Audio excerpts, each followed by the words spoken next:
पुराने वेस्ट को बैकड्रॉप बनाकर बनाई गई सीरीज हर दिन नहीं रिलीज होती और किसी और वजह से नहीं तो अमेरिकन प्राइमवेल सिर्फ अपने प्रोडक्शन वैल्यू के लिए देखी जा सकती है। ये 6 एपिसोड की लिमिटेड सीरीज 1897 के यूटा टेरिटरी में अनफोल्ड होती है और यूटा वॉर / मॉर्मन रेबेलियन के 1 साल के दौरान घटित घटनाओं पर फोकस करती है, जबकि धार्मिक और सांस्कृतिक तनाव सीरीज में एक महत्वपूर्ण भूमिका निभाते हैं। अमेरिकन प्राइमवेल का असली संदेश है हिस्ट्री के एक महत्वपूर्ण अध्याय को फिर से देखकर एम्पैथी और ह्यूमन कनेक्शन की अहमियत को समझना। सैरा रेवेल अपने बेटे डेविन के साथ क्रुक स्प्रिंग्स जा रही थी। उसने फोर्ट ब्रिजर पहुंचकर मिस्टर बेकवत नाम के एक आदमी से मिलने का प्लान बनाया था, जिनके साथ वो अपना सफर यूटा तक कंप्लीट करना चाहती थी। लेकिन ये प्लान आसान नहीं था। वो ट्रेन स्टेशन पर समय पर नहीं पहुंची और बेकवत ऑलरेडी फोर्ट ब्रिजर से निकल चुका था। सैरा ने फोर्ट के मालिक जिम ब्रिजर से एक गाइड ढूंढने की गुजारिश की जो उन्हें और डेविन को क्रुक स्प्रिंग्स ले जा सके, लेकिन ब्रिजर ने उन्हें अगले मौसम तक रुकने की सलाह दी जब तक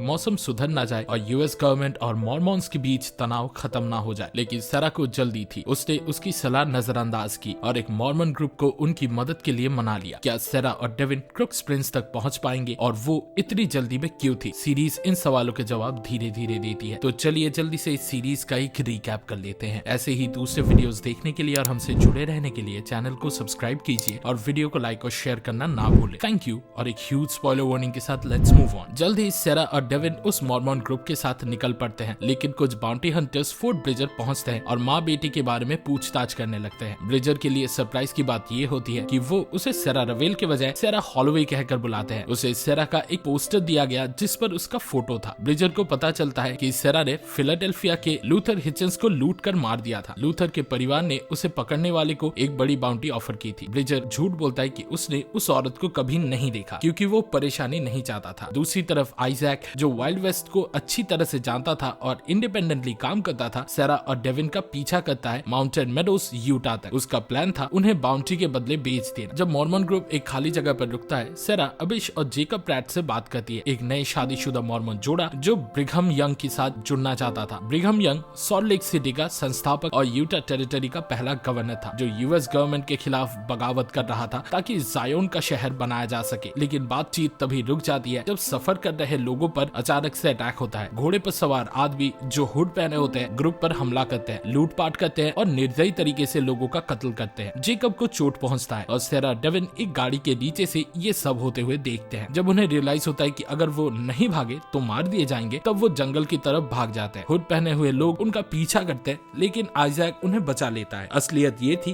कि हुड वाले लोग मॉर्मन मिलिशिया के ही मेंबर्स थे जो लूटपाट और कत्ल करते थे और मैसेकर का इल्जाम नेटिव अमेरिकन पर डालना चाहते थे। लेकिन सैरा और डेविन के बच निकलने के बाद उन्हें डर था कि उनकी सच्चाई सबके सामने आ जाएगी। दूसरे साइड से एक बार फिर से इन माँ बेटी की तलाश शुरू होती है, लेकिन सैरा क्रुक स्प्रिंग्स के सफर पर जाने पर अड़ी रहती है। आइजैक कहता है कि उन्हें फोर्ट ब्रिजर वापस जाना चाहिए, लेकिन बाउंटी हंटर्स और मॉर्मन मिलिशिया के डर से सैरा यकीन करती है कि उनके पास आगे बढ़ने के अलावा कोई और रास्ता नहीं है। जेकब प्रैट का बचा रहना एक चमत्कार जैसा था जो किसी ने सोचा भी नहीं था। जब उसने होश संभाला तो उसने तुरंत अपनी पत्नी अबिश की तलाश शुरू की। उसे पता चला कि मास्क पहने लोगों ने कैप्चर लड़कियों को पायूट्स ट्राइब के हवाले कर दिया था, जो मैसाकर में मॉर्मन मिलिशिया की मदद कर रहे थे। लेकिन वुल्फ क्लैन ने पाइट्यूस को धोखेबाज समझकर उनका खात्मा कर दिया। जेकब को बताया गया कि रेड फेदर, जो वुल्फ क्लैन का नेता था, उसने कैप्चर औरतों को मार दिया था, मगर अबिश को बंधन से मुक्त कर अपने साथ ले गया था। ये सुनकर जेकब ने फैसला किया कि वो अपनी पत्नी को बचाने के लिए कुछ भी करेगा, चाहे इसमें उसकी जान ही क्यों ना चली जाए। अबिश की शादी से नाराजगी थी क्योंकि असल में उसकी बहन ईडन जेकब से शादी करने वाली थी। ईडन की अचानक मौत के बाद अबिश ने शादी के लिए हाँ कर दिया क्योंकि उसने समझ लिया था कि बिना शादी के दुनिया उसे कभी स्वीकार नहीं करेगी। मॉर्मन टीचिंग्स ने उसे सिखाया था कि नेटिव अमेरिकन कठोर और हिंसक है और इसी वजह से उसने कई बार भागने की कोशिश की, लेकिन उसे ये समझने में देर नहीं लगी कि शोशोने ट्राइब के लोग उसका बुरा नहीं चाहते थे। शोशोने ट्राइब के लोगों के बीच रहकर अबिश ने उनके सामाजिक संबंध और एकता को देखा और उनसे प्रभावित हुई। वुल्फ क्लैन, जो हिंसा और बदले के मार्ग पर था, यूएस आर्मी के लोगों को मारने का जिम्मेदार था और अपनी सुरक्षा के लिए शोशोने ट्राइब से मदद मांग रहा था। लेकिन शोशोने के नेता ने रेड फेदर को चेतावनी दी थी कि वो किसी भी तरह से उनके समुदाय को खतरे में ना डाले। रेड फेदर ने अपने बेटे, जो खुद एक शोशोने था, उसके लिए उनकी सुरक्षा का वादा किया। पहली बार अबिश को शोशोने ट्राइब के बीच एक अपनेपन का एहसास हुआ। उसने उनके कपड़े पहने और उनकी रीति रिवाज को अपनाया। रेड फेदर के साथ बात करते हुए अबिश ने कहा कि हिंसा का जवाब हिंसा से देना कभी हल नहीं होता, एक शांति का संबंध जरूरी है और गोरे इन्वेडर्स के साथ युद्ध करने से और लोग मारे जाएंगे। उसने कहा कि समस्या का शांतिपूर्ण समाधान तभी संभव है जब यूएस आर्मी के लोगों का सामना किया जाए। यूएस सरकार को शक था कि माउंटेन मेडोज मैसेकर के लिए शोशोने ट्राइब जिम्मेदार था, लेकिन सिर्फ अबिश सच्चाई जानती थी। उसने कैप्टन एडमंड के पास जाकर सच बताया कि शोशोने ट्राइब को झूठी तरह फंसाया गया है और असली जिम्मेदार सफेद बैंडिट्स और पायूट ट्राइब के कुछ लोग थे। इसी दौरान अबिश को पता चला कि उसका पति जेकब अब भी जिंदा है और उसकी तलाश कर रहा है। कैप्टन एडमंड ने अबिश और शोशोने ट्राइब की सुरक्षा की कोई गारंटी नहीं दी, लेकिन उसने ये जरूर वचन दिया कि मैसेकर के जिम्मेदारों को सजा दी जाएगी। अबिश ने सोल्जर कैंप में रुकने का फैसला किया, जबकि रेड फेदर अपने समुदाय के पास वापस चला गया। बाद में अबिश कैप्टन के साथ यूटा बॉर्डर तक गई, जहां मॉर्मन लीडर बिल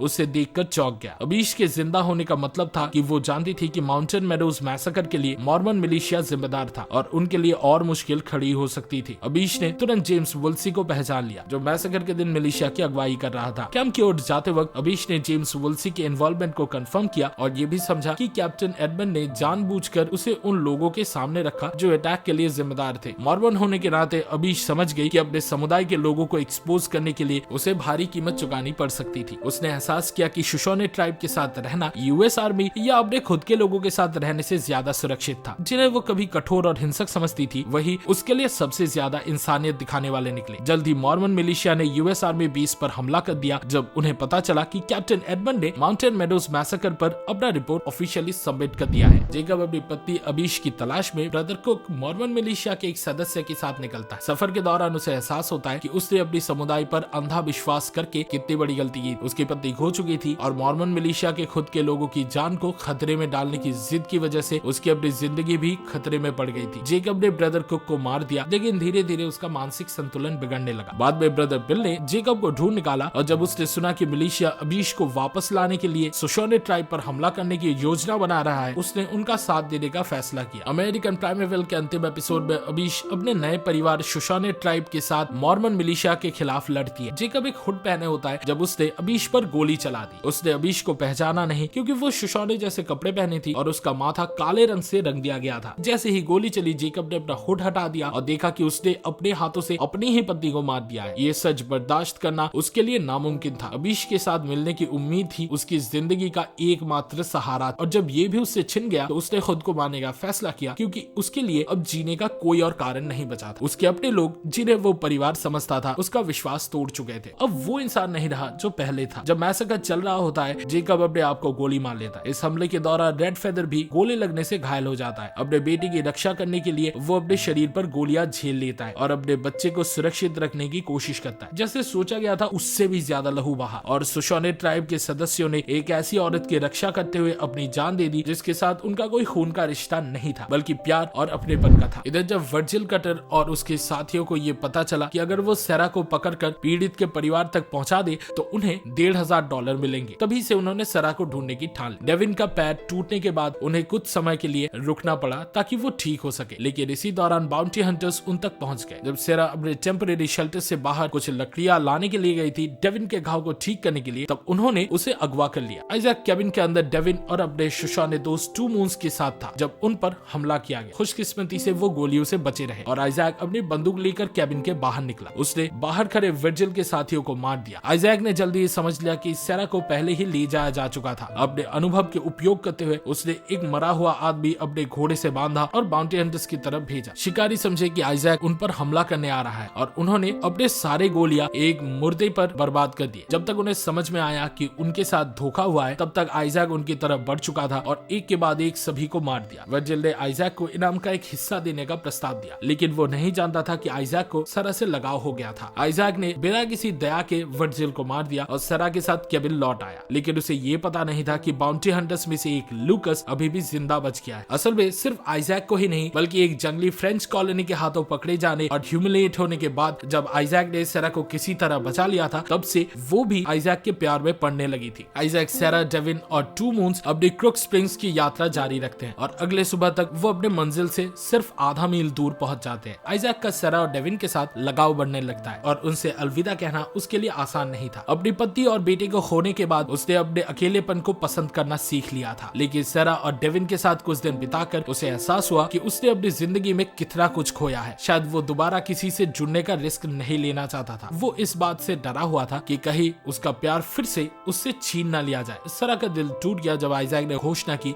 कि वो फोर्ट ब्रिज वापस जा रहा है। सेरा जो शुरू में सिर्फ डेविन को उसके पिता से मिलाने के लिए ये यात्रा कर रही थी, आइजैक से प्यार कर बैठी थी। उसने आइजैक से कमिटमेंट की उम्मीद में अपनी यात्रा छोड़ने तक की सोच ली, लेकिन आइजैक अपने दुख भरे अतीत को फिर से जीने से बहुत डरा हुआ था। आइजैक के छोड़ने के थोड़े समय बाद लूकस ने सेरा और उसके बच्चे पर हमला किया। लूकस अपने आदमियों को खोने का बदला लेने के इरादे से सेरा डेविन के पीछे पड़ा था और वो बात करने को तैयार नहीं था। उसने सेरा से कहा कि वो घोड़े पर जल्दी से बैठे और उसके साथ चले। डेविन ने अपनी माँ को लूकस की बात मान लेने की सलाह दी, लेकिन सेरा की नजर अपने थैली में रखी बंदूक पर थी। लूकस ने सेरा का ध्यान खींचने के लिए एक गोली चला दी, लेकिन सेरा ने साथ देने से इनकार कर दिया और खुद के गन स्लिंग पे दाव लगाने का फैसला किया। जैसे ही उसने बंदूक के लिए हाथ बढ़ाया, आइजैक ने पीछे से लूकस को गोली मार दी। आइजैक जो फोर्ट ब्रिज के लिए निकला था, रास्ते में एक पुराना गुड़िया देखता है जो उसने पहले भी बाउंटी हंटर्स के पास देखा था। उसे समझ आता है कि क्रुक स्प्रिंग्स तक कोई उनका पीछा कर रहा था। आइजैक तुरंत वापस उस जगह लौट गया जहां उसने सेरा, डेविन और टू मून्स को अकेला छोड़ा था। अपने नए परिवार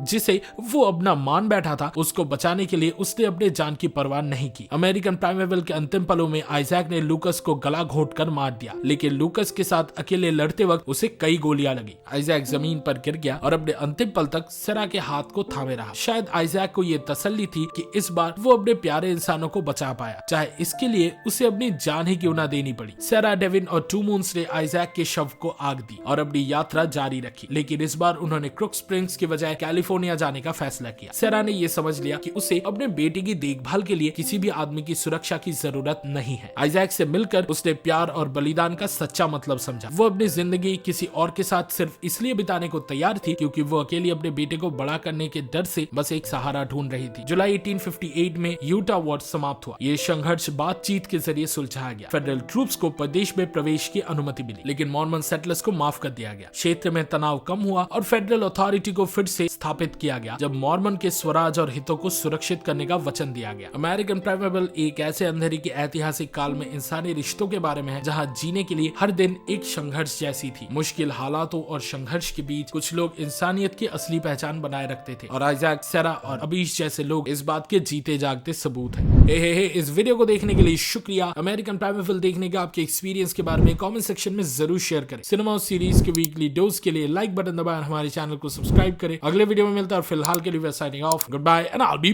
बैक।